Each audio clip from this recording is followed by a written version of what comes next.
그걸 갖다가 정리해서 그 3단계에 걸쳐 갖고 이제 소개드리면서 그 어저께까지 개념 비판과 그 판단 비판에 대해서 이제 말씀드렸습니다. 근데 여기에 대해서 이제 다시 한번 조금 더 설명을 드린다면은 그 이제 개념 비판할 때 그 제가 이제 이 화엄을 예를 들면서 무명무상설일체를 얘기하면서 그 예를 들어서 이제 백목 같은 경우에 백목이 원래 모양이 없다 이렇게 얘기를 드렸었죠. 그래서 이제 앞에서 보면은 길게 보이고 옆에서 보면은 이제 동그랗게 보이고 눈에 갖다 대면 벽이 되고 멀리 가면 점이 되고 더 멀리 가면 허공이 돼버리고 백목의 모습이 그다음에 움직이면은 미연이 되고 이제 이렇게 돌리면은 뭐 원이 되기도 하고 그래서 백목에 원래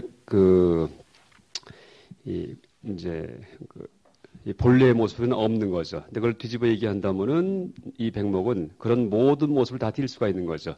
그래서 모든 모습을 다 띌 수가 있다는 면에서는 이제 화엄적인 그런 면은 그런 화엄적인 절대 긍정적인 조망이고 그 어떤 모습도 백목의 본래 모습이 아니다 할 경우에는 반야적인 그런 공관적인 조망이죠. 그래서 이제 실제 화엄에서 그 시편 연기, 법기 연기 얘기할 때 주반 원명 구덕문 혹은 나중에 그 법장 스님 이제 현수법장 시편문에서는 비밀 현수법장 이 시편문에서는 주반 원명 구덕문이고 이제 또 아니면은 비밀 은현 구성문 같은 이제 그런 그 내용들이 이 화엄의 시편 연기 법기 연기가 그게 무슨 아주 특이한 무슨 부처님 세계 조망이 아니고 우리가 사는 그런 일상생활에 대한 조망이죠. 그래서 그것도 이제 어제 얘기 드렸던 그런 개념 논파 혹은 모습 논파에 빗대서 설명드린다면은 이 백목의 모습이 이제 아까 말씀드렸듯이 온갖 모습을 다 띌 수가 있는데 매 순간순간은 그 중에서 단 하나의 모습뿐이 띌 수가 없어요. 그래서 지금 이렇게 들었을 경우에는 이 모습, 이 긴 모습은 주인이 되죠. 그 대신에 나머지 모습, 동그란 모습, 벽 같은 모습, 점 같은 모습, 화공 같은 모습, 면 같은 모습, 이건 다 손님이 되죠, 손님. 그러니까 이제 주가 되는 모습은 긴 모습이고 나머지는 다 종속된 모습이 되죠. 그때 다시 또 백목을 돌리면 그럴 때 돌릴 경우에는 동그란 모습이 주가 되고 나머지 모습은 전부 다 종이 돼 버리죠. 그래서 이 이제 시편 연기가 다 연기에 대한 얘기고 실제 중간에서 얘기하는 이 개념 논파와 다 맥이 통한다 이렇게 얘기할 수 있습니다. 비밀 은연 구성문 같은 경우도 그러니까 숨고 드러난 것이 함께 이루어져 있다 할 경우에 지금 백목에 동그란 모습이 드러나 있을 경우에는 나머지 긴 모습, 점이 된 모습, 벽이 된 모습 이거 다 숨어버렸죠. 긴 모습이 드러났을 경우에는 나머지 동그란 모습, 점이 된 모습, 뭐 허공이 된 모습, 미연이 된 모습 이게 다 숨어버렸죠. 그래서 실제 또 지금 제가 이렇게 이제 여기서 강사로서 서 있는데 지금 제가 강사이긴 하지만은 그 강사라는 이름은 이제 주가 되는 것이고 나머지 뭐 집에서 뭐 아빠다, 남편이다, 아니면은 아버지 아들이다, 삼촌의 조카다 이런 그 나머지 기타 등등의 이름들 이건 다 손님이 되었죠. 근데 다시 또 집에 들어가면은 이제 그때는 또 호칭이 바뀌면서 다른 호칭이 뭐 아들이다 하는 호칭이 주가 되고 나머지 강사다, 교수다 이런 호칭들이 다 이제 손님이 되겠죠. 그래서 이게 다 연기이치입니다. 그러니까 상대가 누구냐에 따라 갖고 이름이 바뀌는 거죠. 지금 이제 학인 스님들이 앉아 계시기 때문에 제가 이제 강사가 되는 거고요. 그렇듯이 지금 이 순간에 백목을 지금 제 앞에 위치해서 보셨기 때문에 그래서 길게 보이는 거고요. 옆에서 본 분들은 또 연기적으로 다른 각도에서 봤기 때문에 동글게 보는 거고요. 그래서 그 모든 모습이든지 모든 이름이 다 상황 속에서 이제 연기적으로 발생을 하죠. 연기적으로. 그리고 이제 어제 또 얘기를 드릴 때 이제 하나의 개념에 대해서 우리가 집요하게 추구해 들어가면은 그 개념이 해체가 된다 얘기를 했는데 개념의 의미가 그러니까 시계가 뭐냐 하면서 시계에 대해서 집요하게 추구해 들어가다가 시계의 의미가 상실이 되죠. 나중에는요. 그래서 일체가 다 시계가 돼 버리고 뒤집어 얘기하면은 시계랄 것도 없다라는 그런 이제 이 반야 공간적인 조망을 또 우리가 얻을 수도 있고요. 근데 이제 그렇게 되는 이유가 뭐냐 하면은 집중을 했기 때문에 그런 일이 생겼다는 말씀을 드렸죠. 그래서 이제 보통 불교에서 그 지혜를 얘기할 때 불교에서 뭐 정해쌍수에서 지혜를 얘기할 때 그 지혜는 어떤 지혜냐 하면은 해체의 지혜입니다. 우리가 보통 지혜와 지식을 구분하는데 지식은 쌓아서 되는 거고요. 쌓아서. 지혜는 부셔서 이루어지는 것이 이제 지혜고요. 그러니까 지식은 암기를 많이 하고 머리에 드는 게 많아야지 돼요. 근데 지혜는 그게 아니고 지금까지 갖고 있던 나의 고정관념을 다 부셔버려야지만 진정한 지혜가 생깁니다. 그러니까 사고가 아주 유연해지는 거죠. 이게 지혜고요. 그래서 나중에는 심지어 삶과 죽음에 대한 고정관념부터에서조차도 벗어날 경우에는 아주 진짜 가장 이제 유연한 사고가 돼가지고 이 삶의 고통에서 벗어날 수가 있죠. 그래서 이제 우리가 집중을 하면은 바로 지혜가 생깁니다. 지혜가.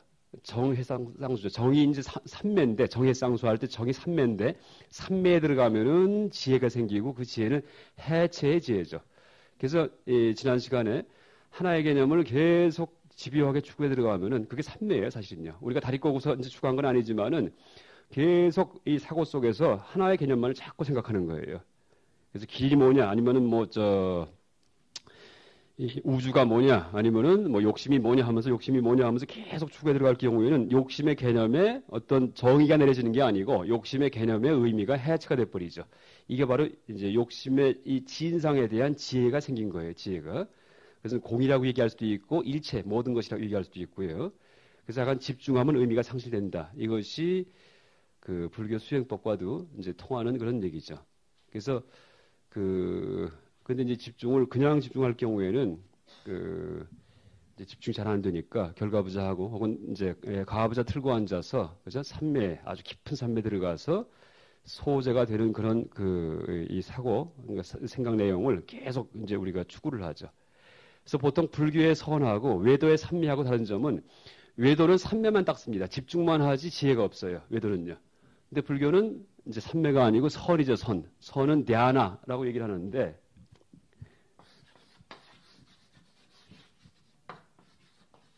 혹은 빨리어로는 자나. 그러니까 디아나는 이것은 범어고요. 자나 하면은 이건 이제 빨리어고요. 그래서 이것을 한자로 번역을 해가지고 선나 이렇게 번역을 했죠. 선나.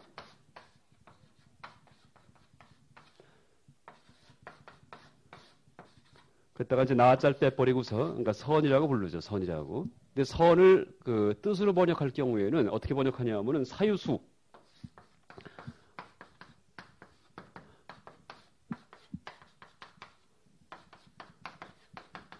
혹은 정려, 고요할 정자, 그러니까 생각할 여자 해갖고 이렇게 이제 번역을 하죠. 그러니까 사유수라는 말은 뭐냐면 생각해서 닦는다는 얘기예요. 정려는 고요하게 생각한다는 얘기예요. 정려할 때 고요할 정자가 이게 뭐냐면은 이게 마음을 멈추는 거고 려가 뭐냐면은 관이에요, 관. 사유수할 때 사유가 뭐냐면은 바로 관이고 수가 뭐냐면은 바로 지입니다. 그래서 선과 삼매의 차이점은 지혜가 들어가느냐 아니냐의 차이점이 있습니다. 그러니까 외도의 삼매, 외도도 똑같이 다리 꼬고 앉아서 집중을 해서 이렇게 이제 이 돌을 닦는데 외도들은 집중만 할 뿐이지 지혜가 없죠. 근데 이제 불교는 반드시 머리가 굴러가 됩니다. 불교는요. 그러니까 다리 꼬고 앉아갖고 가만히 관찰을 해서 봐야 됩니다. 그러니까 사유가 들어가고 사고, 이제 관, 지혜 이게 들어가야지만 불교가 되고요. 그래서 불교는 정해쌍수든지, 그러니까 선정만 닦으면 이제 이 대지도론에 어떤 말이 나오냐 하면은 선정만 닦으면은 삼매만 닦으면은 외도가 돼버리고 외도선이죠, 외도. 그래서 이제 신통력은 나올지 몰라도 불교의 삶과 죽음을 초월한 지혜는 안 나오죠.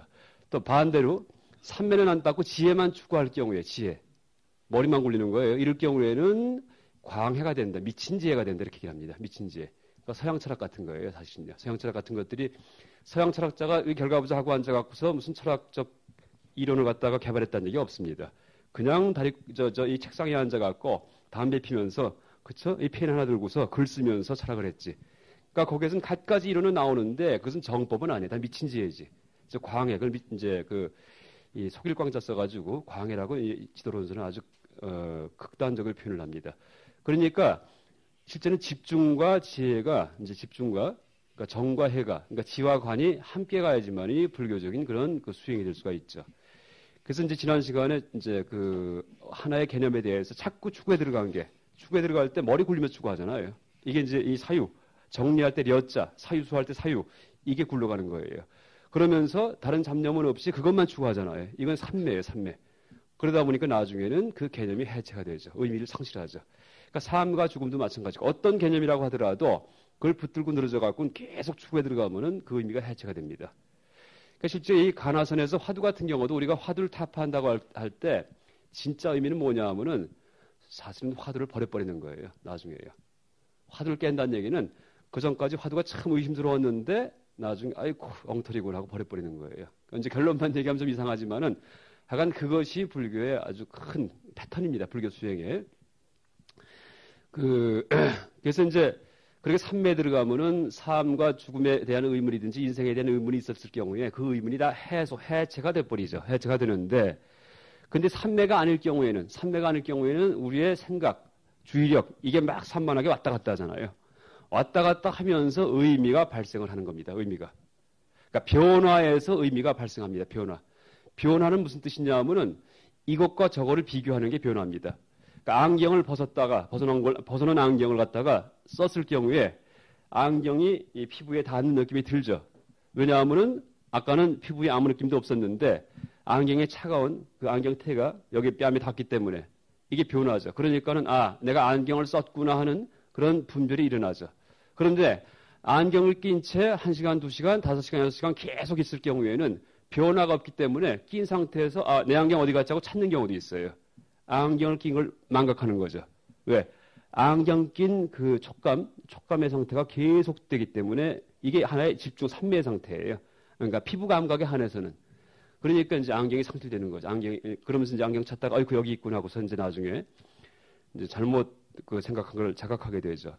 그래서 어쨌든 변화가 있을 때 의미가 발생을 하죠. 변화가 있을 경우에. 그래서 또 이제 제가 제 경험을 하나 얘기 드린다면은 이제 지금은 예비군도 끝나고 이 민방위 소집도 다 끝났어요. 그러고는 이제 인간 끝났다는 얘기 하더라고요. 그러니까 쓸모가 없기 때문에 이제 얼마 전에 민방위도 다 소집이 끝났는데 제가 이제 예비군 동원훈련을 간 적이 없어요. 한 번도. 왜냐하면은 계속 학교에 있었기 때문에 대학원 다녔다가 학교 들어왔다가 또 이제 학교 교편 잡았기 때문에 1년에 한 2번 정도 단체 훈련만 받으면 끝이지 먼 데 가서 동원훈련을 받은 적이 없거든요. 근데 이제 한 번은 중간에 학교 잠깐 대학원 마치고서 박사과정 들어가기 전에 쉬는 기간 동안에 그때 이제 훈련을 어떻게 못 받았어요, 제가. 그랬더니 이제 연말에 그러니까 이틀간 보충교육 같이 나오더라고요. 그래서 이제 예비군 훈련장을 성남에 있는 문무대에 갔는데 가니까는 아는 사람은 아무도 없죠. 학교에서 예비군 받을 때는 다 친구들인데. 그러니까 이제 점심 먹고는 할 일이 없어요. 1시간 쉬는 시간인데.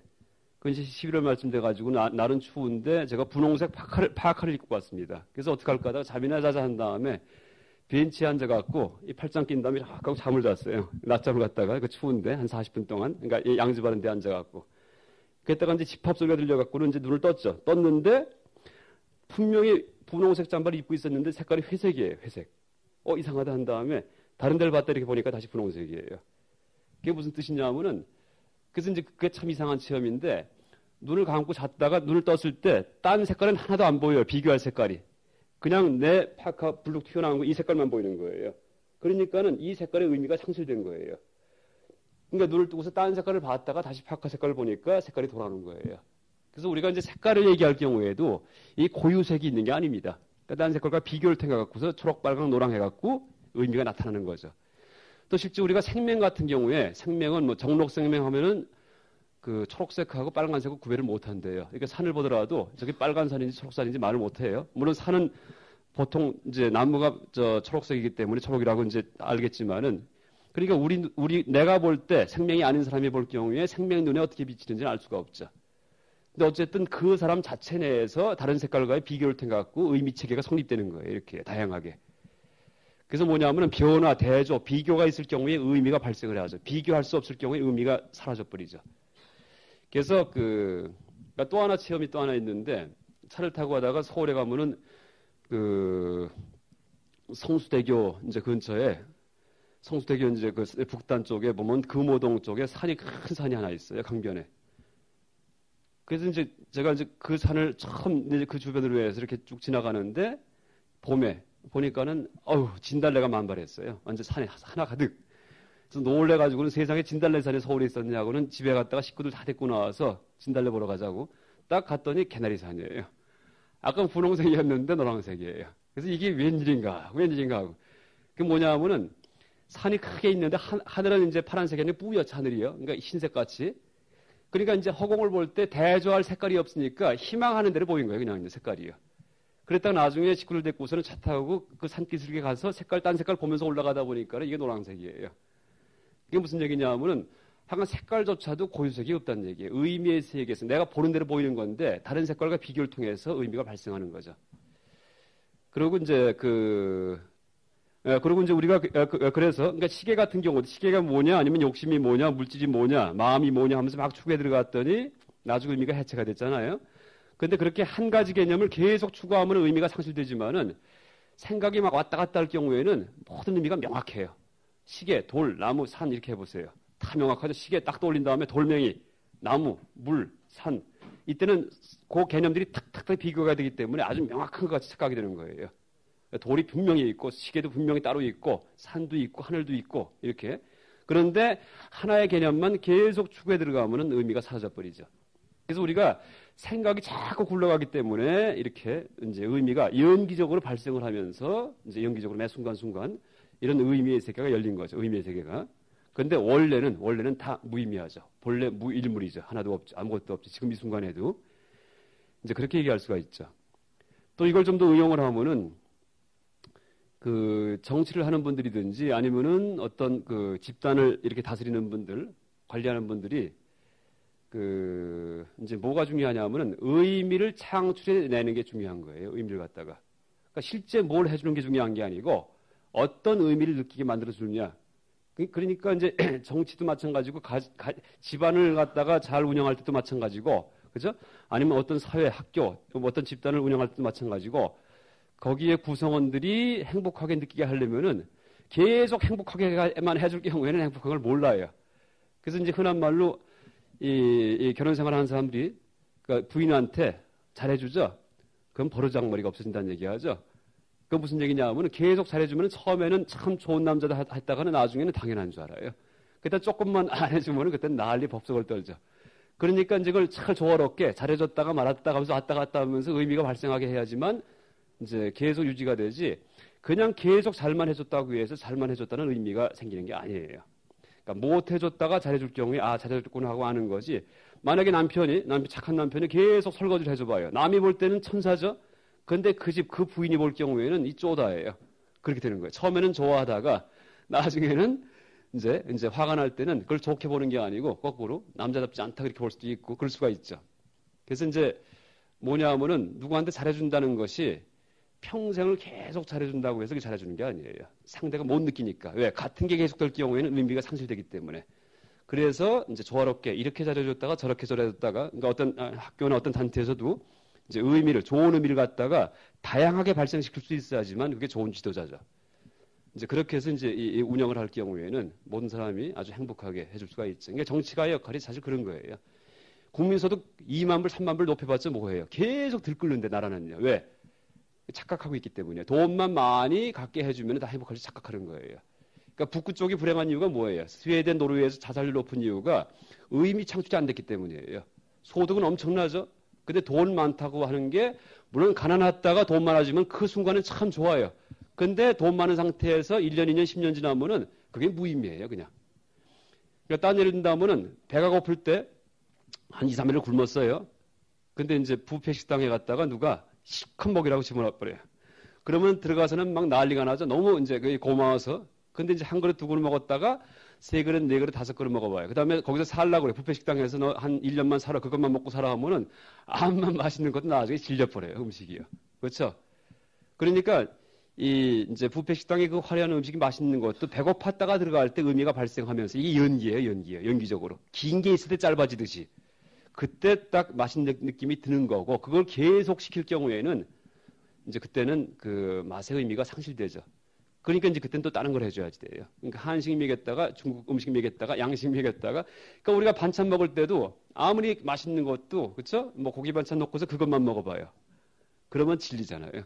근데 고기 먹었다, 나물 먹었다, 김치 먹었다 하면서 왔다 갔다 젓가락 왔다 갔다 하는 이유가 의미 발생시키면서 미각을 자꾸 돋구는 거예요. 미각을요. 그 순간순간. 그래서 밥 먹을 때도 마찬가지고, 하여간 이제 특히 어떤 집단을 이제 관리하는 분들은 내 딴에는 참 잘해줬는데 왜 이렇게 불만이 많은가? 당연히 불만이 많아. 왜? 의미 발생이 안 됐기 때문에.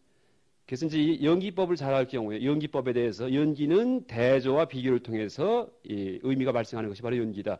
하는 점을 철저히 알 경우에는 이 사회에서 이제 어떤 집단이든 간에 그걸 관리하는 이제 그런 능력이 생기죠.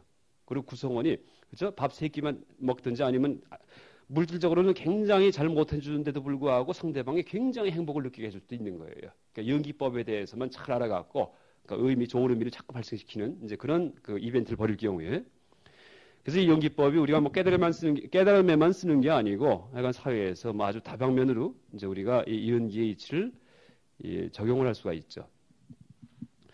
그래서 이제 이 정도 얘기 드리고요. 그 다음에 그 이제 판단 비판에서 그 얘기 드리기 전에 또 하나 또 할게요. 그 보통 이제 죽은 다음에 내세에 하늘나라에 갈 경우에 참 좋다 그렇게 얘기를 하죠. 근데 불교에서는 하늘나라를 부정하죠.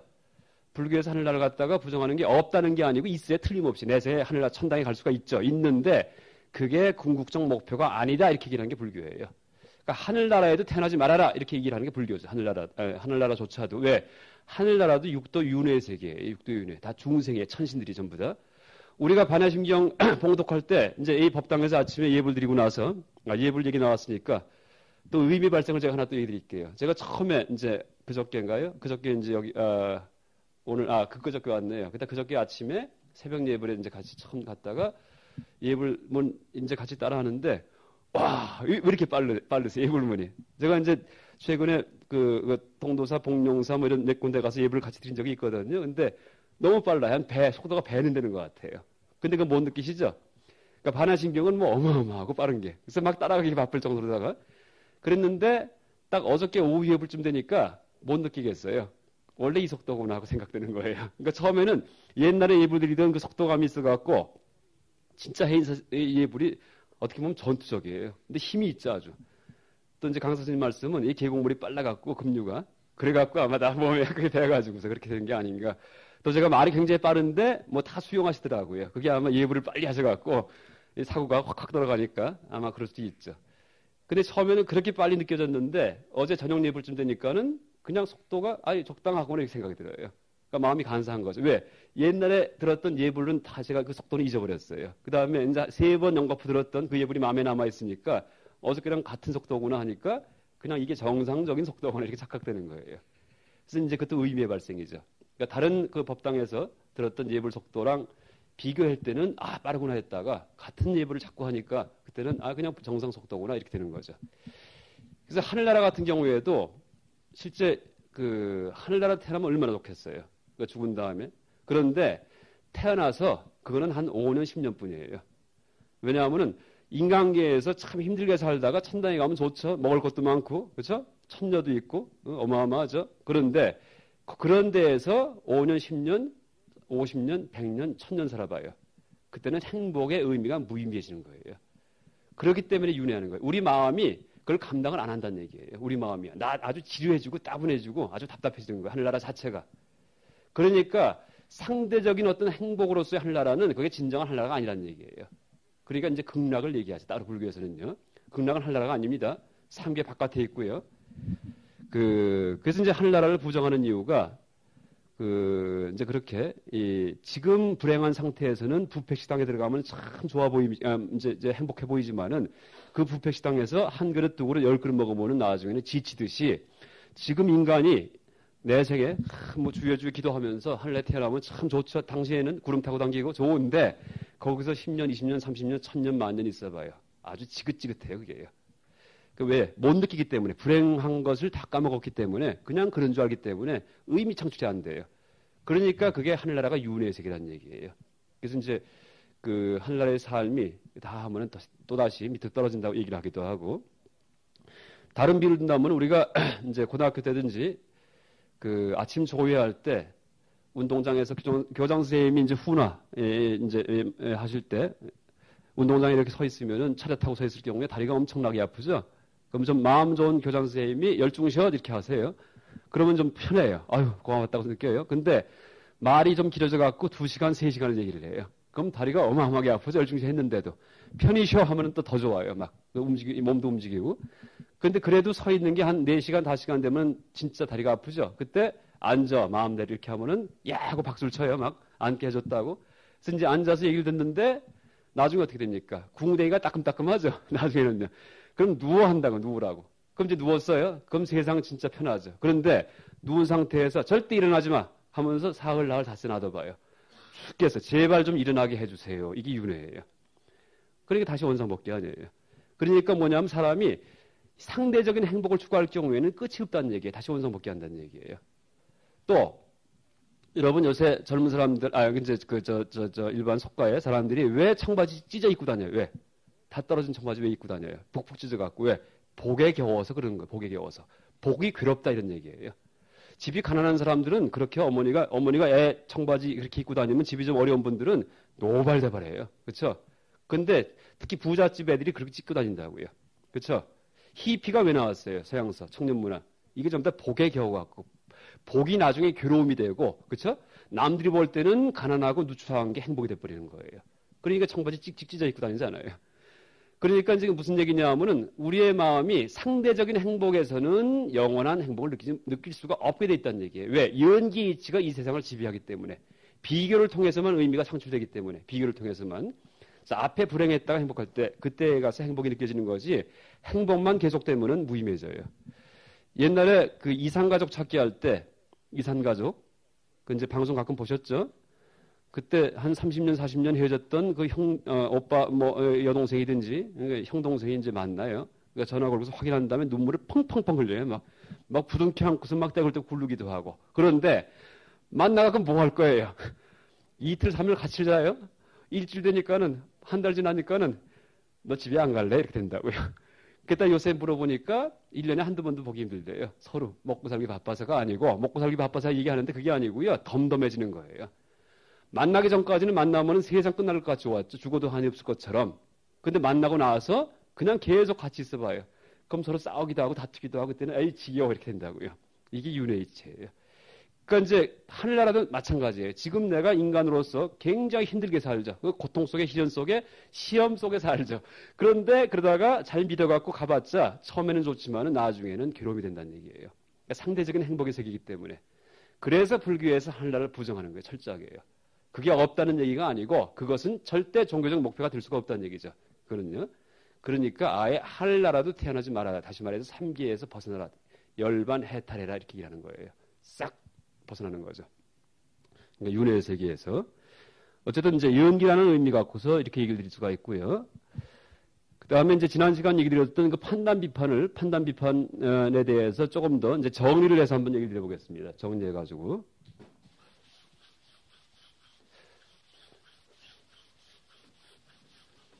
그리고 참 반야심경 할 때 왜 좌양자 해갖고 하는 거 아시죠? 왜 그렇게 하세요? 그 천신을 가르치는 거예요, 스님들께서. 앞에 부처님은 우리가 배우지만은 천시들한테는 이 절을 안 하잖아요. 왜? 인천의 스승이 스님이기 때문에. 그래서 아마 옛날 큰 스님 계실 때 이제 그때 바꿨을 거예요. 그래서 이제 전국 사찰이 다 그렇게 하죠. 반야심경은 꼭 그러니까 제석천 신중단 향해 갖고 설법해 주는 거예요. 색직시공 공시색하면서 스님들께서. 그래서 이제 좌양자 하는 거죠. 이제 판단 비판에서 어제 말씀드렸던 자, 첫 번째.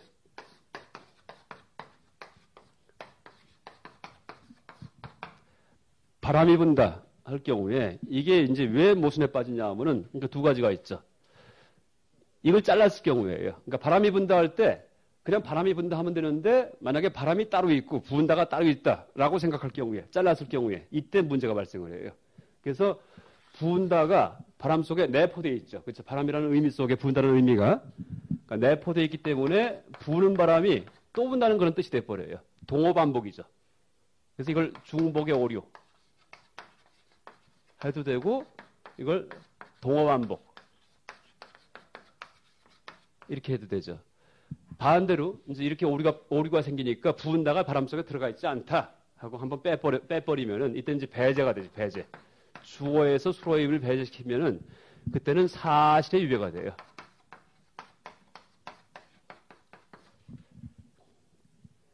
그 다음에 또 뭐가 있냐면은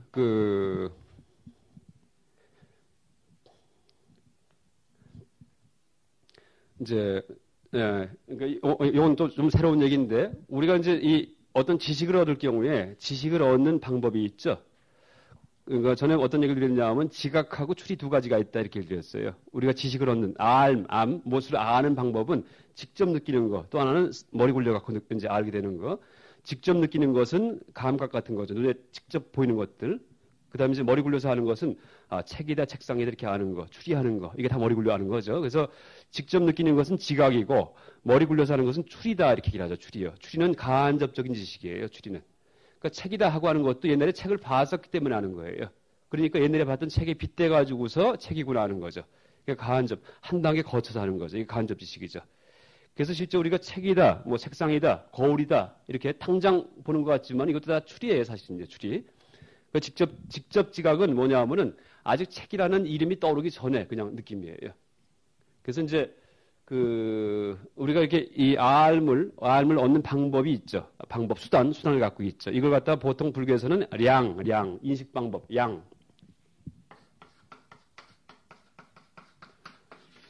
량이라고 얘기를 하죠. 혈량, 비량. 직접 하는 것은 혈량. 간접적으로 하는 것은 비량.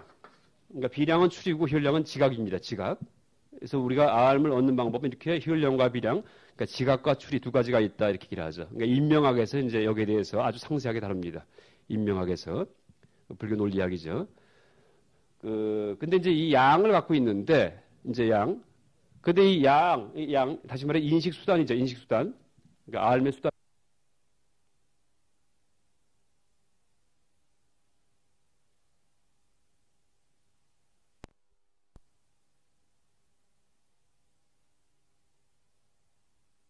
그래야 되겠죠. 왜냐하면 내가 나한테는 인식수단이 있다라고 하려면은 인식수단이 있다라고 아는 그런 인식이 또 있어야 될 거 아니에요. 그럼 제2의 인식이 필요해요. 그럼 제2의 인식이 필요하다는 그 사실은 또 누가 알았을까요? 제3의 인식이 필요하죠. 그 제3의 인식은 또 제4의 인식. 그래서 무한소급에 빠져. 무한퇴행을 해요. 무한퇴행. 그러니까 모든 세상 만물은 인식수단에 의해서 파악을 하는데 그럼 인식수단은 무엇 갖고 파악하느냐? 제2의 인식수단 갖고 파악한다. 그럼 제2의 인식수단은 제3의 거, 제4의 거, 제5의 거. 그러니까 인식수단이 실제한다, 존재한다라는 그런 사고방식은 오류에 빠지는 거예요. 무한소급의 오류에 빠지죠. 왜냐하면 인식수단의 존재를 확인하기 위해서 제2의 인식수단이 필요하고 제2의 인식수단의 존재를 확인하기 위해서 제3의 게 필요하고 그래서 이제 조금 더 딴 얘기를 한다면은 그래서 이제 사르트르 같은 경우에 뭐라고 얘기를 하냐면은 이런 무한소급을 사르트르가 얘기를 해요. 존재와 무라는 그 책에서. 그러면서 그렇기 때문에 우리의 자아는 무다 이렇게 무. 자아가 정립적으로 그러니까 나라는 것이 정립적 확고하게 있다면은 확고하게 있다는 사실을 알기 위해서 또 다른 제2의 확고한 놈이 필요해요. 또 그놈을 또 알기 위해서 제3의 게 필요하고 그래서 무한히 나가기 때문에 이게 확고하게 있는 게 아니고 무다 이렇게 합니다. 그래서 존재와 무가 사르트르 책의 이름이죠. 사르트르가 지은. 근데 그때 얘기하는 무가 우리의 자아를 얘기합니다. 자아. 그러니까 묵은 것성. 그러니까 자아는 만약에 자아가 확고하다면은 당구공처럼 이제 어떤 이제 반응이 들어올 때 탁 튀어가지고서 모든 게 다 숙명이 될 거예요. 숙명론. 그죠? 사람이 기계같이 움직이고. 근데 사람은 무이기 때문에, 자아는 무이기 때문에 그래서 자유가 발생한다 이렇게 얘기를 하죠. 그러니까 미래에 내가 무엇을 할 것인지 그것은 열려있다 이렇게 얘기를 하죠. 이게 사르트르의 실존주의죠. 근데 이제 그 자아를 물어보게 된 그런 이제 이 이유가 뭐냐 하면 지금 얘기했던 그런 무한퇴행, 무한소급의 오류에서 이제 벗어나기 위해서 그렇게 얘기를 한 거죠. 근데 그것도 틀렸어요. 왜냐하면 무한소급이 사고 판단 중에서 1구 판단인데 그걸 벗어나기 위해서 사고 판단 중에서 2구에 빠져버린 거예요. 다시 사르트르는요. 그러니까 우리가 실제 중론에서 얘기하는 사고 비판을 잘 연구하면은 서양 철학자들이 다 사고 중에 어디에 빠졌는지 이걸 우리가 다 감별할 수 있습니다. 그러니까 철학책은 그럴듯하고 이름은 유명하죠. 그런데 다 그 사람들이 그냥 복이 있기 때문에 유명한 거지 지혜는 알아만 못한 거예요. 다들이요. 어쨌든 그 인식수단 갖고서 모든 세상 만물을 인식을 하는데 세상 만물 속에 인식수단도 들어갈 테니까 그놈도 우리한테 인식이 돼야지 돼요. 그럼 무엇이 인식하냐 하면은 제2의 인식수단이 인식을 해야지 돼요. 그럼 제2의 인식수단은 또 그것이 있다는 사실은 제3의 게 또 봐서 알아야지 돼요. 그래서 무한소급에 빠지죠. 그러니까 인식수단이 인식 대상을 인식한다. 세상 만물을 인식한다.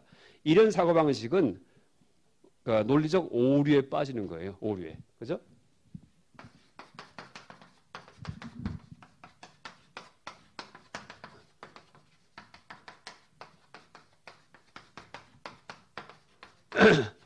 인식수단이 인식 대상을 파악한다고 할 경우에 인식수단도 인식 대상 속에 들어가야지 되죠. 그게 있다는 사실을 알기 위해서는. 그러니까 내포. 그렇죠. 인식수단도 세상 만물 중에 하나니까 그것도 인식 대상으로 또 돼야 될 거 아니에요. 우리한테 인식이 돼야 될 거 아니에요. 이게 내포예요. 이러니까는 무한소급에 빠져요. 반대로 이렇게 무한소급에 빠지니까 이런 논리적 오류에서 벗어나기 위해서 인식수단은 인식 대상이 아니다 할 경우에, 인식수단은 우리의 인식의 대상이 아니다 할 경우에 그건 어떻게 돼요? 사실의 유배가 돼요. 왜? 인식수단이 인식 대상이 아니라면 그게 있다는 사실을 우리가 어떻게 알았어요 도대체. 그렇죠? 그러니까 이제 인식수단은 인식 대상이 아니다 하고 배제시킬 경우에는 사실의 유배가 돼요. 사실의 유배. 그러니까 중론에서 판단 비판하는 방식을 제가 쭉 적어놓는 겁니다. 그 다음에 이제 이게 왜 같은 구조인지를 설명드릴 텐데, 그 다음에 세 번째 분립문자라고 했을 경우에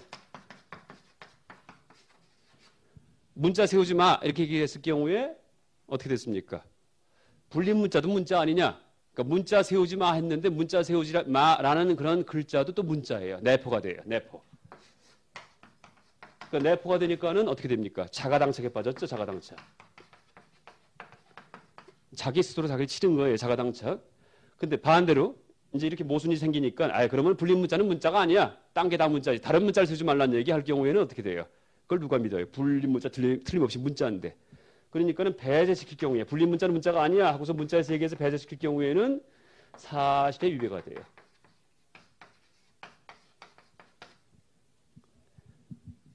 그래 이제 한번 보세요. 배제시킬 경우는 처음보다 똑같죠. 배제, 사실의 유배가 되죠. 이 세 가지 경우에 전부 다. 내표시킬 경우에는 중복의 오류예요. 중복. 바람이 분다 할 때 어떻게 됩니까? 바람은 벌써 불고 있는 거예요. 그런데 그런 부는 게 또 분대요. 중복이에요. 그 다음에 인식수단이 인식 대상을 파악한다 할 경우에는 내포시킬 경우에는 그런 인식수단을 또 제2의 인식수단이 인식을 해야지 되고 그놈을 또 제3의 인식해야지 되고 그놈을 또 제4의 인식해야 되고 무한소급에 빠져요. 그 다음에 분립문자 같은 경우에는 어떻게 됩니까? 내포시킬 경우에는 문자 세우지 마 했는데 네 말도 문자 아니냐 이렇게 순환하는 거예요. 그 다음에 이제 배제시킬 경우는 전부 다 사실이 유배가 되죠. 그래서 실제는 이 동어반복의 오류, 그러니까 중복의 오류나 무한소급의 오류나 혹은 자가당착이나 사실 구조는 다 같은 거예요. 구조는. 그리고 이제 그래서 이제 겉으로 보기에는 이게 다 표현이 다른 말들이죠. 하나는 문자 세우지 마, 하나는 인식수단의 인식 대상을 인식한다, 파악한다, 하나는 바람이 분다. 전혀 상관없는 말 같지만은 거기에 내재하는 논리적 오류는 같은 구조를 갖고 있어요. 그러니까 내포, 배제, 중복의 오류, 중복이나 무한소급이나 다 같은 겁니다. 아니면 자가당착은 중복이 어떻게 돼요? 저리로 갔다가 다시 나한테 중복되는 거죠. 거꾸로. 그렇죠? 방향이. 이게 자가당착이고 중복은 어떻게 됩니까? 동어반복은 갔다가 다시 한번 가는 거고 무한소급은 계속 가는 거고. 그래서 이제 중론서 갖가지 개념의 실체성, 그러니까 판단의 사실성을 비판할 때 비판하는 그런 방식이 그러니까 여기에서 벗어나지 않습니다. 다 이제 이 상태죠. 어저께 얘기드렸죠. 긴 것이 짧은 것에 의존한다 할 경우에 보통 연기를 설명하기 위해서 긴 것은 원래 있는 게 아니고 짧은 것에 의존해서 존재한다 할 경우에 이제 인식론적으로는 순환론법에 오류에 빠지고 존재론적으로는 무한소급에 오류에 빠진다 이렇게 얘기했죠. 왜냐하면 긴 것은 원래 있는 게 아니고 짧은 것에 의존한다 할 경우에 짧은 것이 확고하게 있어야지만 이제 그 말이 맞는 건데 짧은 것도 원래 있는 게 아니고 긴 것 때문에 있는 거예요. 그러니까 그 짧은 걸 짧다고 판단하기 위해서 그 이전에 긴 게 또 필요해요. 근데 긴 거는 또 이게 원래 있는 게 아니고 길다는 판단을 위해 갖고 그 이전에 또 짧은 게 있었어야지 돼요.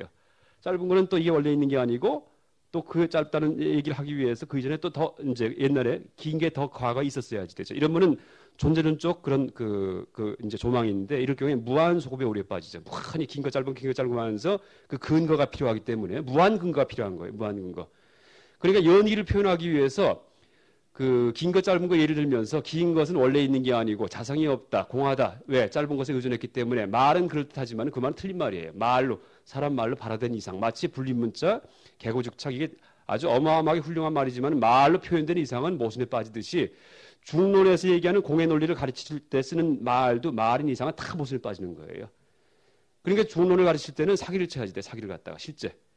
이 가르치는 말은 진짜인 것처럼 막 얘기를 하잖아요. 근데 상대방이 네 말 맞냐 하면 할 말이 없다고요. 그럼 또 도망가야지 돼요. 그러니까 어저께 얘기했듯이 응병여약이죠. 병이 있으니까 약을 주는 거지 이 약을 계속 주는 게 아니에요. 병 있는 사람한테만 주는 거죠. 그래서 이제 뭐 대기설법일 수도 있고, 그러니까 이랬다 저랬다는 거예요. 그러니까 얘기할 때. 또 부처님 또 설법하는 방식이 원래 대기설법이죠. 이렇게도 얘기하셨다가 저렇게도 얘기하셨다가 같은 문제에 대해서 답이 여러 가지예요. 그러니까 옛날 선사스님 말씀 중에 어떤 게 있냐면은 부처님이 45년간 횡설수설하셨다는 말이 있어요. 횡야설 수야설 하셨다. 횡으로 얘기했다가 수직으로 얘기했다가 왔다 갔다 하셨다는 얘기예요. 그게 불교예요. 왜? 교리가 없기 때문에, 내용이 없기 때문에. 깨달으면 내용이 없기 때문에. 다만 그 전까지 걱정하던 그 괴로움이 싹 사라졌을 뿐이지 내용은 없어요. 그렇죠? 원래 세상에는 아무 문제도 원래 없어요. 원래. 그런데 괜히 죽음이 있는 줄 알고 내가 살아있는 착각해가지고 고민을 시작했어요. 그때 나중에 아이고 원래 아무 문제도 없구나 하고 알았어요. 그러니까 그게 깨달음이고 깨달으면 깬 거고 내용이 없죠. 근데 상대방이 이쪽으로 맺혀 있으면은 저 얘기를 해주고 저쪽으로 맺혀 있으면 이 얘기를 해주고 하면서 횡설수설하는 거죠. 이게 부처님 설법의 대개설법 방식이고 응병여약입니다. 또 실제 이 불교 그러니까 이제 불교가 참 어렵긴 하지만은 불교가 진짜예요, 진짜. 가짜 종교에서는 약을 줘도 응병여약이 아니고 만병통치약을 선전을 해요. 그렇죠? 가짜 종교는 이 약만 먹으면 다 된다는 얘기 하잖아요. 가짜 종교에서는. 근데 실제 이 만병통치약 서울의 청계천에 가면은 약 팔면서 당뇨병, 고혈압, 관절염, 류마티스 쫙 써 있어요. 간장병, 안 되는 병이 다 없어요. 세상에 그런 약만 있으면 얼마나 좋겠어요. 근데 만병통치약 장사는 다 사기꾼이에요, 사실. 그렇죠? 그런 약은 없다는 얘기예요. 약 중에는. 희망사항일 뿐이지. 그러니까 다른 종교에서 뭐 이것만 믿으면 다 돼 할 경우에는 사람의 희망사항에 영합을 해가지고 속이는 거예요, 그거는요. 그러니까 그럴 수는 없다는 얘기예요. 사람이 맺힌 게 다 다르기 때문에 그 맺힌 거에 따라서 풀어주는 방식도 다 달라야지 돼요. 그래서 우리가 이제 희망사항 갖고 만든 종교가 있고 실제 사실에 입각해서 이제 이 발견된 진리를 알려주는 그런 종교가 있죠. 그래서 불교는 이제 후자죠. 그러니까 응병여약이죠. 만병통치가 아니고. 그러니까 불교는 그래서 교리가 없다. 다 같은 얘기입니다. 어쨌든 이제 이렇게 이 판단을 비판할 때 세 가지 방식을 쓰는데 이 세 가지 방식이 다 같은 거죠. 또 긴 것 짧은 것에 의해서도 긴 것 때문에 짧은 것이 있다. 긴 것은 원래 있는 게 아니고 짧은 것에 의존해 있다 할 경우에 그게 이제 실제는 그 말이 쓸데없는 게 아니고 역할은 해요. 왜? 긴 게 원래 있다 하고 착각하는 사람한테 그 착각을 깨주는 역할을 합니다. 하는데 그렇게 가르침을 위해서 쓴 말을 갖다가 또 이게 긴 것은 짧은 것에 의존한다 해서 이 표를 써가지고 탁 붙여놓으면 거 틀렸다는 얘기예요. 그 말은 긴 게 있다고 착각한 사람한테만 써줬던 약일 뿐이지 그걸 이제 불교의 어떤 이제 연기법의 정의처럼 그렇게 생각하면 안 된다는 얘기예요. 연기는 불가설이에요. 말할 수 없다는 얘기예요. 연기는요. 연기 실상은 그렇게 난해한 거예요. 말로 표현하면 틀리니까. 그래서 연기는 오직 부정적 방식에 의해서만 표현될 뿐이다. 연기의 진상은 부정을 통해서 아니다 그게 틀렸다 이러면서만 표현될 수 있어요. 이게 바로 중론의 파사현정이에요. 파사 즉 현정. 그러니까 잘못된 것만 논파하면은 곧 그것이 이제 옳은 것을 드러내는 것이죠. 그러니까 파사현정은 길장 스님이 만드신 말입니다. 길장 수나라의 삼론학의 이제 삼론학을 체계를 세우신 분이죠.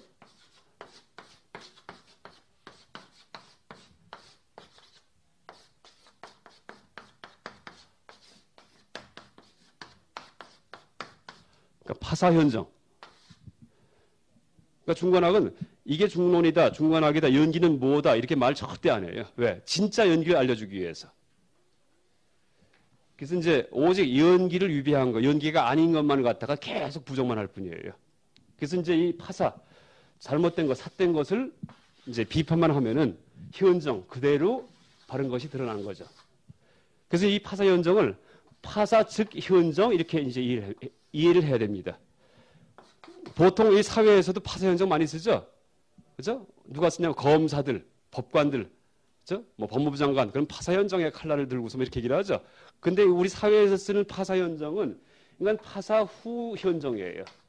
잘못된 거 비판한 다음에 옳은 거가 또 있어갖고 이걸 드러내야지 돼요. 그렇죠? 나쁜 사람 다 없애고 착한 사람을 갖다가 이제 드러내고 이건 파사한 다음에 현정하는 거고 바른 걸 드러내는 거고 중론에서의 파사 현정은 파사 즉 현정이에요. 다만 씻어만 줘버리면 끝나는 거예요. 그냥요. 고멸이죠. 고멸. 그러니까 사성제에서 고진멸도할 때 열반의 경지가 뭐가 있는 게 아니에요. 다만 괴로움만 없어지면 끝나는 거예요. 이게 불교 열반이에요. 열반의 세계가 있어갖고 거기서 놀고 막 춤추고 이게 아니에요. 그냥 그 전까지 고민했던 거, 그 전까지 나한테 문제됐던 거, 부조리하게 느껴졌던 거, 이것만 사라지면 끝이죠. 그 다음에 무슨 경지가 뭐가 필요가 있어요. 그래서 불교에서는 열반 해탈했다고 해가지고서 뭐 몸이 좋아지고 뭐 신선처럼 될 이게 아니에요. 과거에 나를 갖다 괴롭혔던 그런 고민들, 이것만 사라지면은 그게 열반 해탈이에요. 그러니까 열반 해탈한 다음에도 병도 앓을 수도 있고 몸도 아플 수도 있어요. 왜? 그거는 전생 업보기 때문에. 전생에 살생업을 많이 지은 사람은 병이 많고 수명이 짧죠. 그래서 이제 그것 때문에 이제 내가 받는 거지. 그렇더라도 이제 알아낼 수가 있다는 얘기예요. 모든 번들을 다 끊었는데 병은 있죠. 왜? 병은 전생 업보니까. 병 많은 분들은 되게 참여하실 때 살생업 참여하시면 돼요. 방생 많이 하시고, 그 이제 아침에 혹시 포행 쭉 하실 때 여기 지령이 많거든요. 이렇게 길바닥에.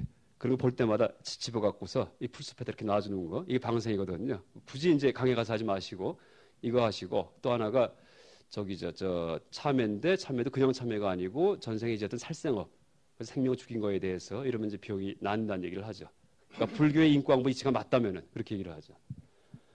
그래서 그 파사 즉 현정이죠. 그러니까 비판 그 자체가 곧 그 바른 것을 드러내는 것이고, 불교에서 얘기하는 열반은 어떤 경지가 있는 게 아니고 그 전까지 이제 사실 인생에 대한 고민이 없고 부조리하지 않으면은 불교 공부할 필요 없어요.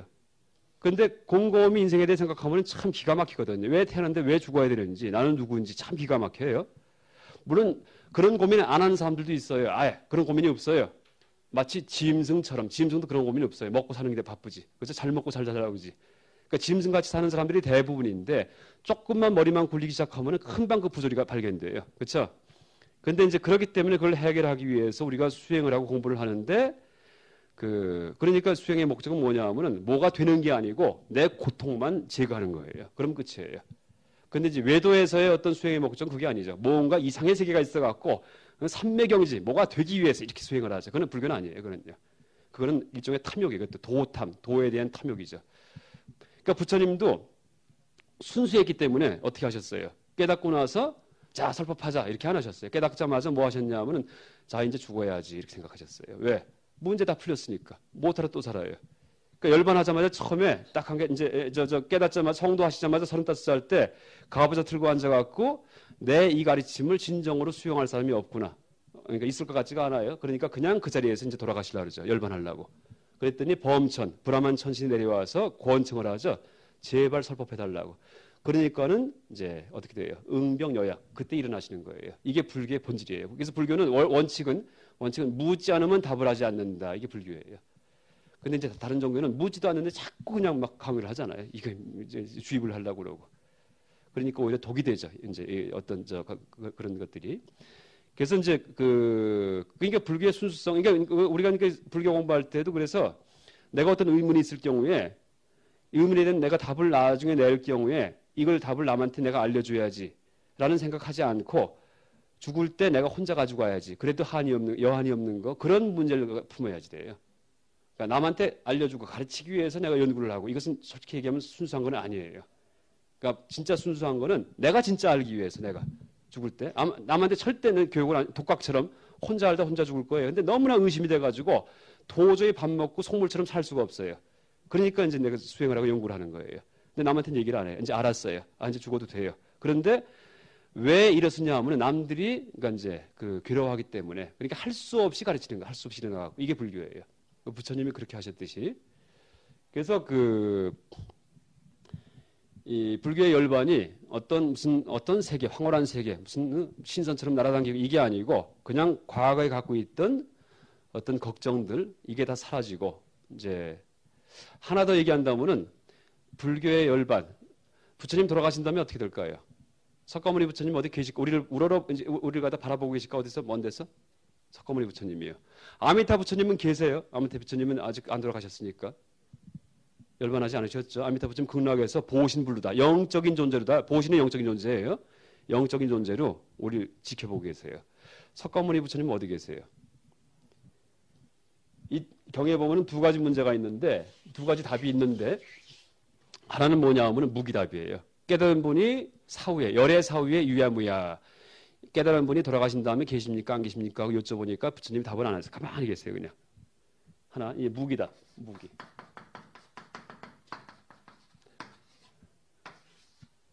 그런데 아라한들은 깨달은 아라한들은 깨달은 다음에 뭐라 그러냐 하면은 아생이진 범행이립 그다음에 자지불수후유 뭐냐 하면은 나의 삶은 다 했다 청정행은 다 닦았기 때문에 소자기판 그러니까 할 일은 다 마쳤기 때문에 내가 내 생의 삶을 받지 않을 걸 내가 스스로 안다 이렇게 얘기를 합니다. 그래서 이 아라한들은 뭐냐면 내 생에 싹 사라진다 이렇게 얘기를 해요. 또 실제 이런 말도 많이 나와. 이거 말고도 뭐 열반할 때 이제 다시 윤회에 안 들어온다, 다시 태어나지 않는다 이런 말이 많이 나옵니다. 근데 이제 열반의 세계가 있다 이런 말들은 거의 없어요. 조금씩 있긴 하지만은 그러면 어느 게 맞을까요? 부처님은 왜 답을 안 하시고 왜 아라한들은 이제 열반한 다음에 이제 내가 이제 안 태어날 수가 있구나 하면서 왜 기뻐할까요? 뭐냐면은 정답은 이거예요. 뭐냐면 열반이 뭐냐면은 어느 열반의 세계에 가는 게 아니고 싹 사라지는 거예요. 이제 다시는 안 태어나요. 석가모니 부처님 우리가 기도해도 감흥하지 않으세요. 좀 미안한 얘기긴 하지만은 우리가 기도할 때 감흥하는 분들은 누구냐 하면은 시방제불이에요. 시방제불. 시방에 계신 온 우주의 아미타 부처님, 동방 유리광 세계 약사열의 이런 분들이요. 이런 분들이 감흥을 하시지. 그러니까 기도할 때 보현 행원 기도할 때 어떻게 해요? 제발 열반하지 마세요. 구주 오래 사세요. 이렇게 얘기를 하잖아요. 열반하시면 감흥 못 하시니까. 이게 불교예요. 아라한도 마찬가지고 부처님도 마찬가지고 깨닫고 나서 몸이 없어지면 무여의 열반 싹 사라지고 나면 이제 없어지는 거예요. 그러니까 이런 가르침을 처음에 부처님이 깨달았는데 세상 사람들이 누가 그거 추구하겠어요. 어이구 무서워 나는 그런 거 안 할래 또 태어나고 싶은데 그러니까 안 가르치라고 하신 거예요. 근데 왜 그러면 이런 열반을 추구하냐 하면은 세상 고통에 대한 자각이 깊으면은 그때는 죽은 다음에 안 태어나는 게 엄청난 행복으로 느껴진다는 얘기예요. 무슨 얘기냐 하면은 모든 생명체가 반드시 태어나요. 죽으면은요. 그러니까 보통 서양 종교랑은 반대예요. 서양 종교에서는 죽은 다음에 없어질까 봐 제발 부활한다. 부활을 원하죠. 부활. 이제 다시 태어난다고 믿으면 그렇게 얘기를 하죠. 근데 불교는 그게 아니고 모든 생명이 다 부활을 해요. 전부 다. 수억 것 동안 부활을 해요. 제발 부활 안 했으면 좋겠다. 이게 불교예요. 제발 부활 안 했으면 좋겠다. 완전히 반대예요. 그러니까 서양 종교에서는 물을 무서워하고 그렇죠? 이 동양 인도 종교에서는 유를 무서워해요. 유. 그러니까 왜냐하면은 그러니까 서양 종교는 윤회관이 없잖아요. 처음 삶을 받았다 탁 그 생각이 짧죠. 어린애 같은 생각이에요. 그러니까 죽은 다음에 또 태어났으면 좋겠다. 하늘나라에 이게 끝이고 이걸 보통 그런 이 욕망을 갖다가 유애 이렇게 얘기해요. 유애. 존재에 대한 욕구. 또 태어나고 싶은 마음. 하늘나라에 태어나고 싶은 마음. 이 나쁜 마음이에요, 사실은요. 근데 이제 이 불교에서는 그게 아니고 어떻게 돼요? 열반했으면 좋겠다예요. 제발 좀 지치고 지쳤다. 수억 급 윤회 동안 그죠? 내가 흘린 눈물만 하더라도 바다보다도 더 많고, 그죠? 죽은 해골만 쌓더라도 엄청나죠. 수미산보다 높고. 근데 그걸 또 시작을 해야지 내가 죽은 다음에. 그러니까 제발 좀 쉬었으면 좋겠다. 이게 불교에서 열반을 추구하는 마음이에요. 별 해탈계, 바라제목차가 별 해탈계 바라제목차가 기울이죠. 근데 거기 범어 원어로다가 뿌라띠 목샤 이렇게 얘기해요. 뿌라띠 목샤. 바라제목차.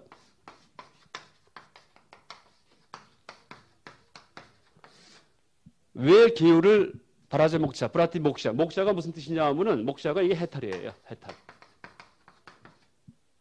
왜 기울을 바라제목차라고 부르냐 하면은 뿌라띠 목샤라고 부르냐 하면은 해탈. 그러니까 별해탈이라고 부르냐 하면은 기울 조목조목 하나하나가 나를 세상에 대한 그 세상의 더러움에서 벗어나게 해주는 거예요. 예, 윤회에서 해탈하게. 그래서 여기서 얘기하는 불교에서 이 별해탈기 할 때 바라제 목차 할 때 그 목차 해탈은 의미가 첫 깨달음의 세계 이게 아니고 다만 여기서 벗어나는 거 이런 의미예요. 그러니까 계를 지키는 그 행동 그 마음이 세속에 대한 그 욕심 욕망에서 벗어나게 해주죠. 그러니까 바라제란 뿌라띠란 말은 낱낱이 이런 뜻이 낱낱. 250가지의 낱낱 하나하나가 전부 다 세속의 욕망에서 이렇게 벗어나게 하죠. 나를 갖다가. 그래야지만 죽은 다음에 또 안 태어나지. 만약에 계를 어길 경우에는 어떻게 돼요? 기억했다는 얘기는 계를 어기는 것은 세속에 대한 집착을 냈다는 얘기예요. 화를 내든지 분노를 내든지 욕심을 내든지 탐욕을 내든지 음욕을 내든지. 그러면은 그 사람 죽은 다음에 죽은 귀신이 해탈을 못해요. 또 자궁에 달라붙죠. 그 욕심 채우려고. 그러니까 계를 지키자는 얘기예요. 그러니까 계가 무슨 명령도 아니고 계 내용은 오욕락을 벗어나게 해준 게 계예요. 오욕락. 그러니까 음욕, 그렇죠? 이성에 대한 욕망. 또 아까 이제 재물욕, 명예욕, 음식에 대한 욕망, 잠에 대한 욕망, 이 다 욕망이에요. 근데 이제 그게 있는 한은 그게 조금이라도 남아 있으면 한이 맺혀 있기 때문에 죽은 귀신이 절대 또 태어나요. 그것만 충족시키기 위해서. 그래서 이제 이 불교에서 얘기하는 열반 해탈이 뭐냐면은 사실 이게 상당히 조심스러운 얘기인데 왜 죽은 다음에 사라진다 하면 다 무서워요. 그러니까 조심스러운 얘기인데 죽은 다음에 사라지는 게 기쁘게 느껴질 만큼 고성제에 대한 자각이 깊어야돼요. 고진멸도할 때 일체계고 말로만 우리가 일체계고 하지 가슴으로는 못 느껴요. 그러니까 뭔가 좋은 게 있는 줄 알죠. 근데 이제 실제 고성제는 일체계고예요. 그러니까 좋은 음식을 먹을 때도 이게 고통스러워요. 아주 하늘나라 이것도 아주 지긋지긋해요. 숨 쉬는 것조차도 나중에는 윗바사나 수행을 오래 하죠. 나중에 숨 쉬기도 싫어진대요. 나중에는요. 왜? 숨 쉬는 것도 콸콸콸 흘러가는 어느 거 하나가 잡을 섬이 없어. 잡을 데가 내가 안주할 데가 없어요. 내 몸과 마음을 다 뒤져봐봤자 그렇죠? 아뜨만이 뭐냐 하면 무아할 때 그 아뜨만이 뭐냐 하면 내가 없다 이런 뜻보다도 뭐냐 하면 내가 안주할 섬이에요. 행복의 세계예요. 그럼요.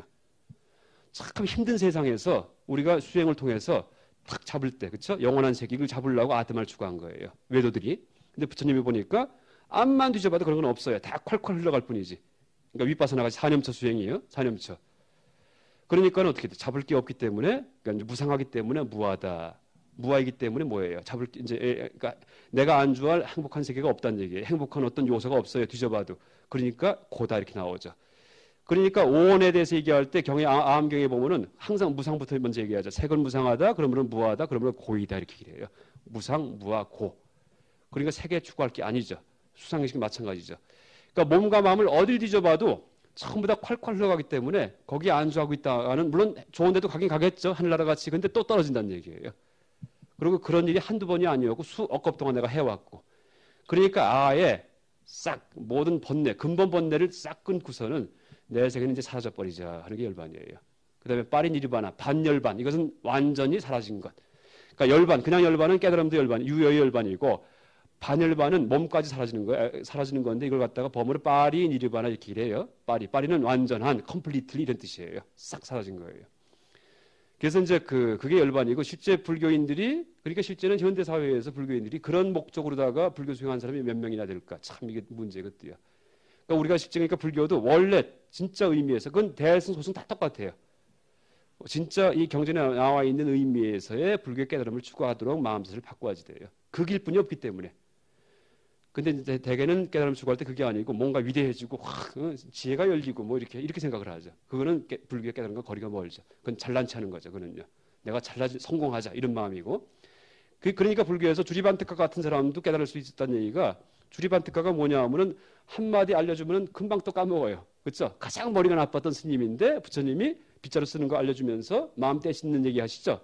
그러니까 그것만 계속 되풀이했어요. 그러니까 나중에 아라한 되잖아요. 그래서 아라한은 머리가 좋고 나쁜 건 상관없어요. 근본 번뇌, 탐욕, 탐진만 없어지면 돼요. 탐진치. 그죠?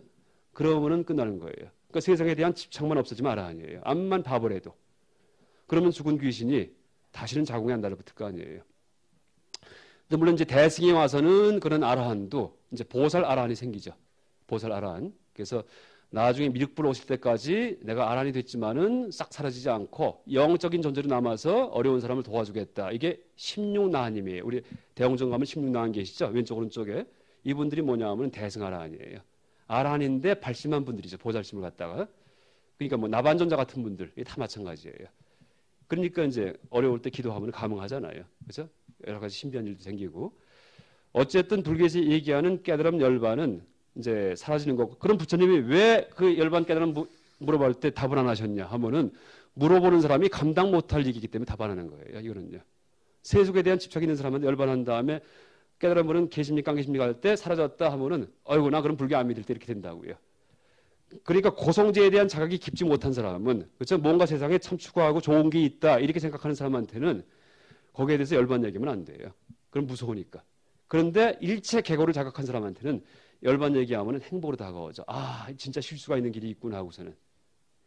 그러니까 같은 죽은 다음에 이게 열반인데 무라고 하더라도 세상을 행복하게 느끼는 사람한테는 무가 공포가 돼요. 괴로움이 되고. 일반 사람들. 근데 세상을 괴로움으로 볼 줄 아는 사람한테는 어떻게 돼요? 고가 사라진 무가 행복이 된다고요. 같은 무지만 의미가 달라진다는 얘기예요. 어떤 자세에서 바라봤냐에 따라 갖고. 그러니까 불교 공부할 때 제일 중요한 거는 고성제에 대한 자각이에요. 일체 개고에 대한 자각이에요. 삼계 육도 윤회의 고에 대한 자각이에요. 그거부터 해야지 돼요. 그래서 이제 제가 지난 시간에도 사람은 거의 사람을 못 태어난다는 얘기했죠. 이게 고성제예요. 우리가 실제 내 생에도 이 정도만 태어날 보장만 되면은 전 절대 불교 공부 안 해요. 그런데 이 정도 확률은 이거는 뭐 진짜 1000만 분의 1 확률이에요. 이렇게 인간 몸 딱 받는 게. 왜? 그러니까 현대 과거를 보더라도 우주가 어마어마하게 높잖아요. 150억 광년인데 거기에 석가모니 부처님 계셨던 데는 여기뿐이 없어요. 우리가 눈에 보이는 우주 중에 이게 일불국토고. 물론 다른 데도 부처님이 계신데 그것은 타반국토예요. 타반국토. 그러니까 우리가 보이는 우주 같은 걸 갖다가 1000만억개 지나가야지 아미타불 극락정토가 있어요. 또 동쪽에 무한 지나가야지 이 유리광세계 이제 동방에 약사열애가 계신 그게 있죠.